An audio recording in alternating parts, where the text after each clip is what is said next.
Você já fingiu que estava feliz só pra não preocupar ninguém? Já postou um sorriso enquanto por dentro tudo estava fora de controle? E se a sua felicidade virasse uma prisão com fechadura por dentro? E se todo mundo aplaudisse essa prisão achando que era o paraíso? A história de hoje é sobre isso. Se você já se cobrou para estar bem o tempo todo, essa história é sobre você também. Imagine um hotel caro em frente ao mar, quarto enorme, cheiro de perfume doce e ar-condicionado muito frio. No espelho, uma mulher com vestido brilhante, maquiagem perfeita e um sorriso treinado. No chão do banheiro, a mesma mulher sentada, abraçando as próprias pernas com o coração disparado. O nome dela é Lara, a influencer da felicidade que todo mundo acha que vive em paz. Faltam poucos minutos para a maior transmissão ao vivo da carreira dela.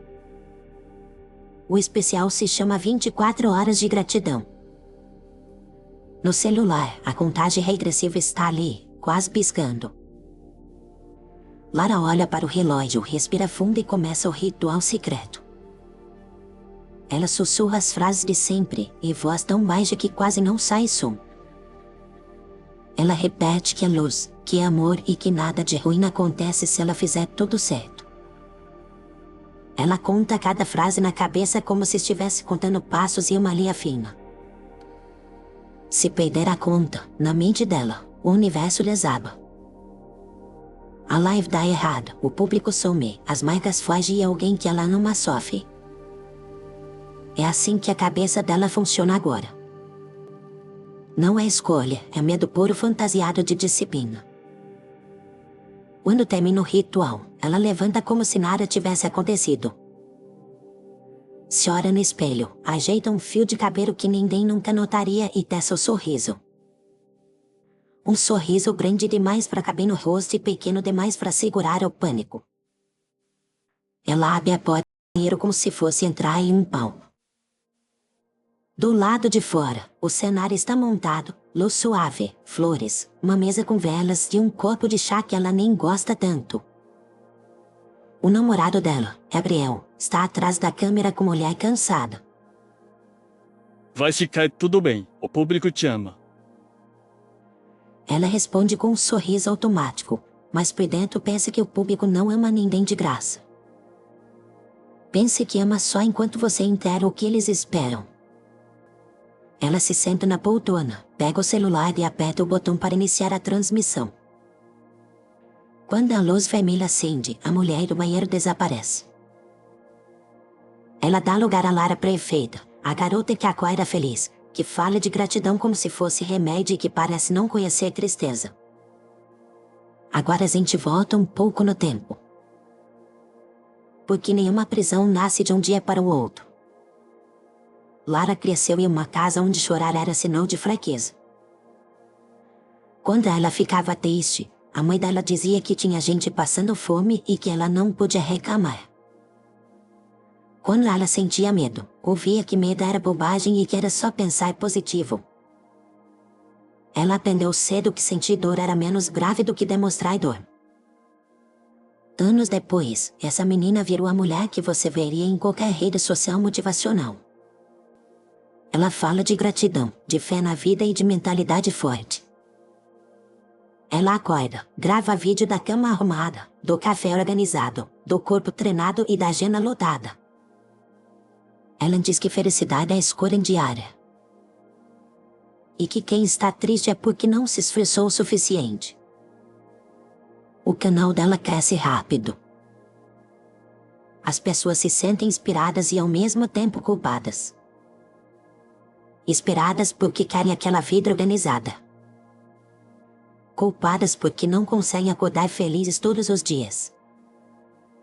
Foi nessa fase que Gabriel entrou em cena. No começo ele era só um namorado que aparecia de vez em quando nos bastidores. Um cara comum, com cara de quem prefere camiseta velha a roupa de marca. O público achou fofo.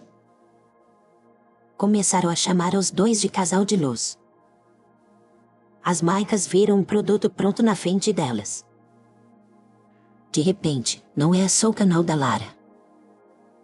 Era o canal do casal feliz, da relação perfeita, do amor maduro e sempre sereno.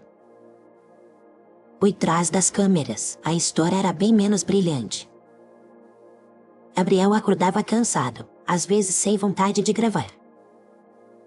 Ele tinha problemas no trabalho, dívidas antigas, noites em casa. Hoje eu não estou bem para sorrir o tempo todo. Foi assim que ele tentou desabafar em uma manhã, sentado na mesa da cozinha. Eu sei que é seu trabalho, mas eu não quero fingir felicidade em vídeo quando estou mal de verdade. Lara ouviu, mas não escutou de verdade. Na cabeça dela, aquele momento virou uma oportunidade de conteúdo. No mesmo dia, ela levou a câmera. Ela contou a história como se fosse uma crise superada pela gratidão. Disse que o relacionamento deles quase afundou, mas que ela insistiu no amor e nos mantas e tudo voltou a brilhar. Gabriel aparecia no vídeo abraçando Lara, com um sorriso que parecia colado com fita. Eu só precisei lembrar de agradecer mais, foi isso. No vídeo, ele falava essa frase como se estivesse convencido. Por dentro, ele se sentia ousado, mas engoliu a sensação para não estragar a narrativa. O público chorou, compartilhou, aplaudiu. Os comentários diziam que eles eram prova viva de que felicidade era só questão de foco. E é assim, naquela pequena cena, o incômodo real virou um produto de venda. A dor de um virou combustível para a imagem perfeita da outra. Essa foi só a primeira vez. Depois disso, Lara começou a ver cada conflito, cada lágrima e cada medo como algo que podia virar roteiro. Quanto mais o canal crescia, mais rígida ela ficava com tudo. Horário de acordar, quantas vezes podia suspirar, quantos segundos podia gastar pensando em algo triste. Na cabeça dela, pouca heresia era ameaça ao castelo de luz que construíra. Foi nessa época que veio o convite para um retiro de positividade. Um lugar afastado, natureza bonita, quarto simples e muita promessa de transformação. Lá, todo mundo tinha que sorrir o tempo todo. Quem reclamava era lembrado de que atraía energia pesada. Em uma das rodas de conversa, uma mulher desabafou que lidava com uma tristeza profunda há anos. Eu já tentei de tudo e ainda assim acordo sem vontade de sair da cama. O guru do retiro olhou para ela com calma, o ao parecido com calma. Você está viciada em ser vítima. Solta essa história triste. Lara anotou aquela frase na mente como se fosse ouro. Pensou que poderia usar em algum vídeo. Quando voltou do retiro, ela gravou uma sequência sobre pessoas que se agarram à tristeza. Falou que reclamar é um hábito e que todas podiam escolher parar. Nenhuma palavra sobre tratamento, ajuda profissional ou processos longos. Os números do canal explodiram de novo. Enquanto isso, algumas pessoas se sentiram ainda mais envergonhadas por não conseguir simplesmente decidir ser feliz. Entre essas pessoas estava Ana. Ana era uma seguidora que assistia a todos os vídeos, desde o começo. Ela mandava mensagens longas, cheias de detalhes do dia a dia. Eu tento fazer tudo o que você fala, mas parece que comigo nunca funciona. A primeira vez que mandou algo assim, Lara leu a mensagem 2 vezes. Depois ficou com preguiça. Lara começou a ouvir os áudios de Ana em velocidade acelerada. Era tanta história pesada que ela sentia que aquilo entupia a mente. No fim, respondia com frases prontas. Ela dizia que Ana precisava agradecer mais. Dizia que a mente criava a realidade e que insistir na dor só trazia mais dor. Em certo momento, Lara usou a história de uma seguidora sem dizer o nome. Falou de uma mulher que vivia reclamando e que, segundo ela, só não mudava porque gostava do papel de vítima. O vídeo rendeu muito engajamento. Piadas nos comentários, gente chamando a seguidora anônima de faca. Ana assistiu aquele vídeo calada. Depois disso, parou de mandar mensagem. Na caixa de entrada de Lara, o silêncio passou despercebido. Na tela, as curtidas subiam sem parar. Você percebe como o jogo ficou traiçoeiro. Quanto mais sofrimento Lara transformava em conteúdo, mais o público pedia. E quanto mais o público pedia, mais ela sentia que não podia parar. Chegou um ponto em que a obsessão dela não era só com a própria emoção. Ela começou a querer controlar qualquer coisa que pudesse virar contra a imagem dela. Ela passou a gravar conversas com Gabriel sem avisar. Guardava áudios e vídeos em pastas secretas com nomes discretos. Se um dia alguma coisa estourasse, na cabeça dela, teria provas de que era vítima. A casa deles foi se enchendo de pequenas câmeras, posicionadas em cantos estratégicos. Tudo em nome da segurança da narrativa. Quanto mais medo ela tinha de cair, mais alto precisaram manter a fantasia. E quanto mais alto, maior a queda quando o chão resolvesse desaparecer. Essa queda começou em uma noite aparentemente normal. Lara e Gabriel discutiam no quarto, longe das câmeras oficiais. Pelo menos era o que ele pensava. Eu não quero mais gravar todo dia. Eu não sou personagem desse roteiro. Ele falaram com a voz baixa, mas firme. Eu estou cansado de ver a nossa vida virar história editada. Lara sentiu o peito apertar, não de tristeza, mas de pânico. Na imaginação dela, aquela fala não é só um pedido. Era um risco comercial. Ela respondeu com uma dureza que surpreendeu até ela mesma. Você tem ideia de quantas pessoas dependem dessa imagem do casal? Gabriel encarou confuso. Dependem ou consomem. Foi aí que uma lei impotente foi acusada. Lara puxou um segredo antigo, algo da família dele que ele mal conseguia falar em voz alta. Se você continuar me sabotando, eu conto para o público como foi a sua história com aquela pessoa da sua família. A frase caiu no quarto como pedra. Não havia câmera oficial ligada, mas uma das pequenas câmeras discretas estava ali. Gravando tudo, inclusive a pausa de silêncio depois da ameaça.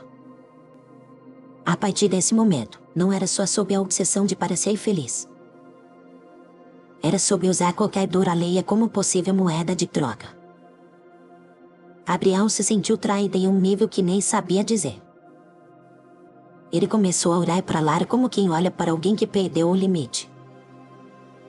Em um impulso de desespero, ele fez algo que não planejou. Ele pegou alguns áudios antigos que ela havia enviado para ele, reclamando dos seguidores, das marcas e até de Ana. Compartilhou com um amigo próximo, buscando validação, tentando entender se estava louco.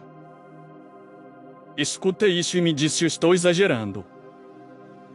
O amigo ouviu. Achou pesado demais. Achou também que aquilo era munição. De amigo em amigo, os áudios e vídeos foram ganhando caminho. Até que chegaram às mãos de alguém com um canal dedicado a exposições de influencers. Ninguém sabe ao certo quem foi o último a apertar o botão de publicar. Só se sabe que, de repente, milhões de pessoas tinham acesso a uma versão crua de Lara. Os áudios mostravam uma Lara xingando seguidores de carentes emocionais. Dizendo que as pessoas não sabiam viver sem alguém mandando elas pensar em positivo. Havia também trechos em que ela falava de histórias tristes que recebia como se fosse apenas material barato para criar roteiro. O vídeo de exposição ganhou o título escandaloso. O público clicou sem pensar duas vezes. Em poucas horas, o nome de Lara dominou a conversa em todas as redes. Gente chocada, gente dizendo que sempre desconfiou, gente defendendo, gente atacando. As marcas correram para apagar fotos e campanhas antigas. Os contratos foram suspensos ou rescindidos. O castelo de luz começou a desmoronar diante das mesmas câmeras que antes o glorificavam. E eu estava lá enquanto tudo isso acontecia. Trancada de novo, dessa vez no próprio apartamento. Sem maquiagem, sem vestido brilhante, sem luz certa, com o celular na mão tremendo. Ela rolava a tela, via seu próprio rosto recortado, pausado, analisado quadro a quadro. Olhava para si mesma e não se reconhecia. Por alguns instantes, ela tentou montar uma defesa perfeita. Pensou em dizer que tudo tinha sido tirado de contexto. Pensou em culpar a edição do canal de exposição. Só que, mesmo sem edição, as palavras ainda seriam dela. Não havia como fugir completamente. Enquanto isso, chegavam mensagens de pessoas que ela nunca viu ao vivo. Algumas eram de ódio puro, com xingamentos e promessas de boicote. Outras eram só decepção silenciosa. Em meio a tantas notificações, o nome não aparecia mais. O Diana. Nessa confusão toda, Lara lembrou da seguidora que tinha sumido devagar, quase sem som. Lembrou dos áudios acelerados, das respostas prontas, do vídeo que zombava de alguém que demorava para melhorar. Foi nessa mistura de vergonha, medo e silêncio que uma ficha finalmente começou a cair.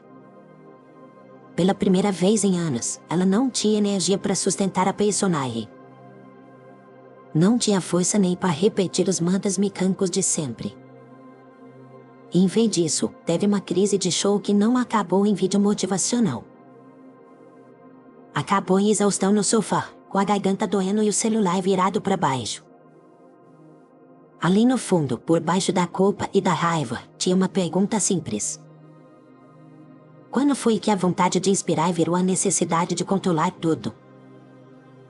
E mais fundo ainda, outra pergunta. Quem ela era sem aquele personagem de luz? Passaram dias sem postagem, o que para quem vive de internet parece uma eternidade. Alguns canais de fofoca disseram que ela estava sumida por estratégia. Outros disseram que era medo. A verdade é que, pela primeira vez, Lara estava forçada a ficar sozinha consigo mesma. Sem o ruído constante de opiniões, elogios, curtidas e pedidos. Nesse silêncio, ela procurou algo que sempre dizia que todo mundo devia evitar. Ela procurou ajuda de verdade. Sentou diante de alguém que não queria likes, nem engajamento. Só queria ouvir e entender o que se passava na mente dela. Lara contou sobre a infância sem espaço para tristeza. Contou sobre o medo enorme de perder amor se mostrasse qualquer fragilidade. Falou dos rituais, dos mantas, das contas mentalmente marcadas. Falou também do prazer secreto de ser admirada. E do terror de imaginar essa admiração indo embora. Não foi de um dia para o outro. Mas aos poucos, ela começou a perceber que a tal felicidade que vendia tinha muito mais a ver com medo do que com paz. Ela começou a experimentar algo novo. Permitir que um dia fosse simplesmente um dia ruim, sem tentar transformar isso em vídeo, lição ou espetáculo. Enquanto isso, do lado de fora, o público seguia dividindo opiniões. Alguns diziam que ela nunca mereceu fama. Outros diziam que todo mundo é e que ela estava pagando caro demais. O mais interessante é que, naquela altura, a opinião deles já não tinha o mesmo peso de antes. Pela primeira vez, a referência principal estava dentro dela, não nos números da tela. Depois de um tempo longe, ela voltou. Não no mesmo canal gigantesco. Ela escolheu uma plataforma menor, o espaço discreto, com poucos seguidores no início. Dessa vez, não teve a abertura épica, dele elevada nem cenário impecável. Era só ela e um cômodo simples, com luz natural. Lara respirou fundo antes de começar a falar. Eu passei anos vendendo uma versão de felicidade que não fazia bem nem para mim. A voz dela tremia, mas não por medo de perder contrato. Temia porque ela estava contando uma verdade que escondia até de si mesma. Eu magoei pessoas reais, usei histórias que não eram minhas e tratei dor alheia como se fosse material de trabalho. Ela não pediu desculpas como parte de um roteiro perfeito. Pediu porque estava cansada de fugir da própria responsabilidade. Se você esperava uma fórmula nova, aqui não tem. Ela explicou que agora o espaço seria outro. Aqui você pode dizer que não está bem sem ser chamado de fraco.